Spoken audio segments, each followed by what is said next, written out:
आनंद दिघेला मारलं गेलं। संजय शिरसाटांनी केलेल्या आरोपांमुळे राजकीय वर्तुळात खळबळ उडाली आहे। धर्मवीर सिनेमाचा सिक्वेल आलाय, त्यानंतर आता आनंद दिघेंच्या मृत्यूवरून चर्चांना पुन्हा उधाण आलंय।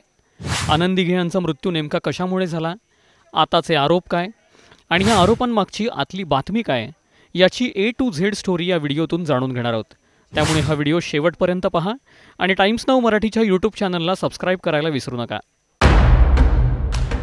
आनंद दिघे यांचा खून झालाय असा सनसनाटी आरोप शिंदेंच्या आमदारांना केलाय। या आरोपांच्या मुळाशी जाऊच, पण त्याआधी आनंद दिघेंच्या मृत्यूबाबत मीडिया रिपोर्ट्स काय सांगतात ते पाहू। तारीख होती 19 ऑगस्ट 2001। 19 ऑगस्टच्या पहाटे आनंद दिघेंचा अपघात झाला। या अपघातात ते गंभीर जखमी झाले। त्यांच्या पायाला फ्रॅक्चर झालं आणि डोक्यालाही मार लागला। अपघातानंतर त्यांना ठाण्यातील सिंघानिया हॉस्पिटलमध्ये दाखल केलं गेलं। तिथे त्यांच्यावरती सर्जरी झाली। BBC मराठीने दिलेल्या वृत्तानुसार 26 तारखेला दुपारी दिघेंच्या पायाचं ऑपरेशन झालं, पण संध्याकाळी त्यांची तब्येत खालावली। त्याच दिवशी संध्याकाळी 7:15 वाजता त्यांना पहिला हार्ट अटॅक आला। नंतर 7:25 त्यांना दुसरा मोठा हार्ट अटॅक आला। दरम्यान रात्री 10:30 वाजता सिंघानिया हॉस्पिटलमध्येच त्यांनी अखेरचा श्वास घेतला। वयाच्या 50व्या वर्षी त्यांचा मृत्यू झाला।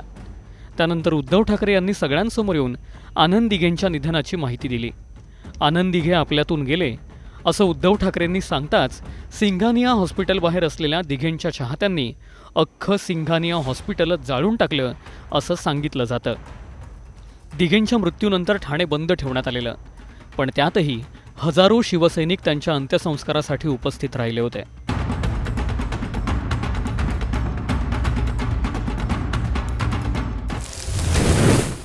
दिघेंचा अपघात झाला की घातपात?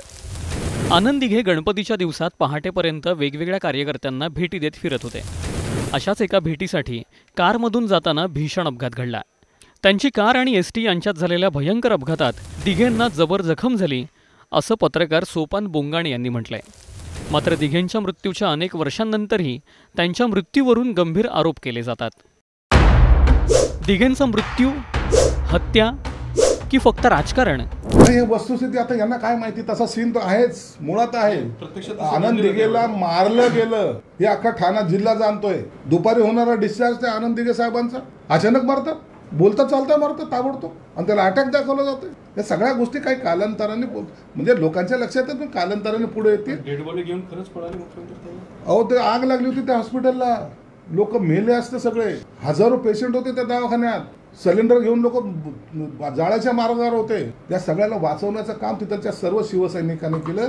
त्या सर्व शिवसैनिकांमध्ये एकनाथ शिंदे हे अग्रस्थानी होते, एवढाच त्याचा अर्थ आहे। संजय शिरसाटांच्या या वक्तव्यानंतर राजकारण पुन्हा तापलं। यावर रामदास कदमांनीही मोठं विधान करत थेट उद्धव ठाकरेंना टार्गेट केलंय। त्यांचा खून कुणी केला, काय केला, कसा केला, त्यांचा मृत्यू कसा आला, ही आताची निवडणुकीच्या तोंडावरची वेळ नाहीये। मात्र एवढं मला माहिती आहे की आनंद दिघेंचा ठाणे जिल्हा प्रमुखाचा राजीनामा उद्धव ठाकरेंनी मागितला होता, हे मला माहिती आहे। आणि त्याच काळामध्ये ज्यावेळेला हा अपघात घडला, त्या हॉस्पिटलला ऍडमिट होते, त्याच 8-10 दिवसाच्या दरम्यानमध्ये त्यांनी स्वतः आनंद दिघे मला बोलले होते। दुसरीकडे या सगळ्या आरोपात आनंद दिघे यांचे पुतणे केदार दिघे यांनी ट्विट करत काय म्हटलंय तेही पाहूयात। केदार दिघे असं म्हणतात की स्वर्गीय दिघे साहेबांच्या आडून शिंदे हे शिवसेना प्रमुख बाळासाहेब ठाकरे यांच्या नेतृत्वाला चॅलेंज करतायत। त्यासाठीच धर्मवीर 2 हा चित्रपट काढला गेलाय असं वाटतं। धर्मवीरांच्या जीवनापेक्षा गद्दारी पचवण्यासाठी खोट्या गोष्टी येत आहेत। या चित्रपटाचं नाव गद्दारी नंबर 1 असायला हवं होतं।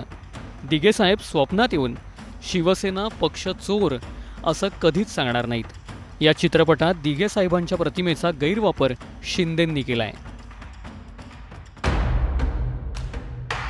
एकीकडे दिघेंच्या मृत्यूचं राजकारण, तर दुसरीकडे धर्मवीर 2 मधील टाईमलाईनवरूनही सवाल करण्यात आले आहेत। धर्मवीर 2 सिनेमातून धादांत खोटा अपप्रचार केला जात असल्याचा आरोप करण्यात आलाय। त्यावर संजय शिरसाटांनी काय म्हटलंय तेही ऐका। धर्मवीर चित्रपटावरून पुन्हा चर्चा सुरू झाली आहे। धर्मवीर राज ठाकरेंबद्दल एकनाथ शिंदे आनंद दिघेंना म्हणतात की इतका उमदा माणूस पक्षातून कसा काय जाऊ दिला असं म्हणतात। मात्र आनंद दिघेंचं 2000 साली निधन झालं आणि हा जो सीन झाला तो 2003 साली झालेला। पिक्चर पाहताना त्या गोष्टीची घटनाक्रम एकदा कधीतरी पाहाल का तुम्ही?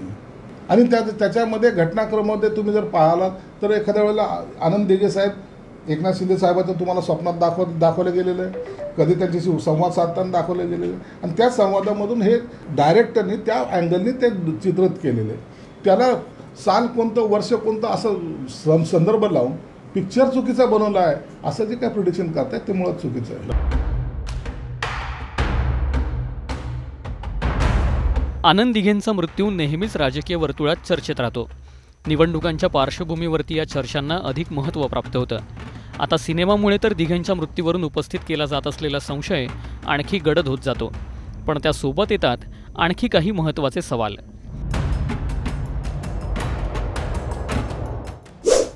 दिघेंच्या मृत्यूवरून शिंदेंच्या नेत्यांनी केलेल्या आरोपांचं टायमिंग नेमकं काय सांगतं?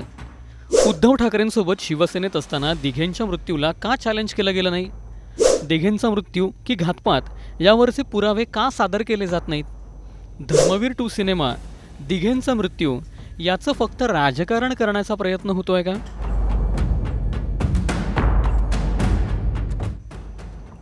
असे अनेक सवाल या निमित्ताने आता उपस्थित होत आहेत. या प्रश्नांबद्दल तुम्हाला नेमकं काय वाटतं? कमेंट करून नक्की सांगा आणि व्हिडिओ शेअर करायला विसरू नका.